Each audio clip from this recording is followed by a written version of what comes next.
Okay, நாளைக்கு நம்ம என்ன பண்ணலாம் அப்படின்னா, நாளைக்கு ரொம்ப குரூஷியலான இடத்துக்கு வந்துட்டோம். ஓகே, நாளைக்கும் மொமெண்டம் இருக்கிறதுக்கு வாய்ப்பு இருக்கிற மாதிரி தான் இருக்கு. We have come into a very very crucial phase. இதுதான் அந்த இது டெய்லியில் இந்த பார்த்தோம். ஸோ இந்த இடம் 450 அந்த இடத்த பார்த்தோம். ஸோ அதுதான் இந்த இடத்துல நம்ம ஜஸ்ட் ஒரு லைன் போட்டிருக்கோம். ஓகே, அரௌண்ட் 450ன்ற மாதிரி வச்சுக்கலாம்.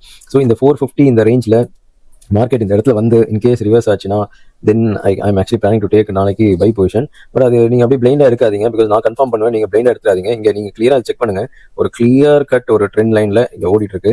ஓகே, மார்க்கெட் எப்படி வேணால் ரியாக்ட் ஆகட்டும். நீங்கள் இப்போ ட்ரேட் பண்ணுறவங்க மேபி மார்க்கெட் மேலே போகுதோ, அதுக்கப்புறம் இப்படி கீழே வருதோ, அதுக்கப்புறம் இப்படி வரும்போது இங்கே கிராஸ் ஆகும்போது ஒரு ஸ்ட்ராங்கான க்ரீன் கேண்டில் இருந்ததுன்னா then you can take. Okay, in case அதுக்கப்புறம் ரீட்ரேஸ் வந்ததுன்னா நீங்கள் எடுக்கலாம், எடுத்துட்டு you can utilise, because this actually going in one trend line இருக்குது, ஒரு ரெட் கலர் போட்டுக்கிறேன், so that you can able to see properly. Okay, so இந்த ட்ரெண்ட் லைனில் தான் இப்போ ஆஸ் ஆஃப் நோ போயின்னு இருக்கு. ஸோ இப்படி இருக்கலாமா அப்படின்ற மாதிரி நான் பார்க்குறேன்.